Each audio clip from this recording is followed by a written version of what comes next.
Star Wars, Harry Potter ou bien les Gundam japonais en miniature, ces passionnés de figurines se retrouvent tous les samedis pour donner vie à leurs personnages préférés. Et de la fiction à l'historique, tous les styles sont permis. On couvre tous les univers. Et dans la maquette, c'est pareil, dans la maquette civile, on a un membre par exemple, qui ne fait quasiment que de la voiture moderne, un autre membre qui ne fait que de la Seconde Guerre mondiale. Donc ça couvre vraiment tous les univers et tous les styles.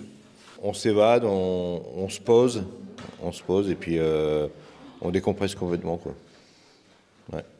C'est vraiment un exutoire. Moi, je suis fan des États-Unis et bon, tout ce qui est voiture américaine, tout ça, j'adore. Ce qui me plaît, c'est justement de mettre en situation la voiture, de tout monter mais finalement, on ne peut pas les avoir à échelle réelle, donc autant les avoir à petite échelle, quoi. Ça, tu vas le poser. Ah non, tu vas le poser directement sur le but qui est là.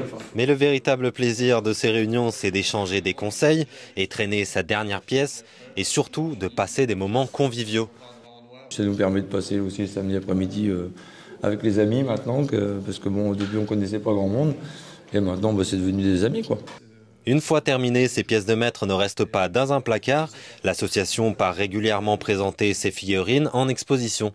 C'est exactement la même chose à une autre dimension. Là, on s'étend à 2-3 000 personnes qui partagent la même passion, avec lesquelles on va échanger sur un week-end. Et dans la matière, le champion, c'est lui. Olivier est spécialiste du diorama, ces décors dans lesquels les personnages racontent des histoires. Leur confection est souvent extrêmement minutieuse. Alors mon dernier diorama, qui est le plus gros que j'ai fait, m'a pris à peu près 2 ans. Mais j'en ai d'autres qui m'ont pris entre 6 mois et 1 an, on va dire.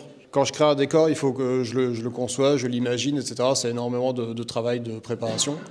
Après, ça prend beaucoup de temps également à fabriquer.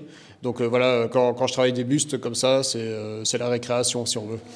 L'association revient tout juste d'Affligem en Belgique, une exposition sur 6000 mètres carrés. Prochain rendez-vous, le championnat du monde en Norvège en juillet 2022.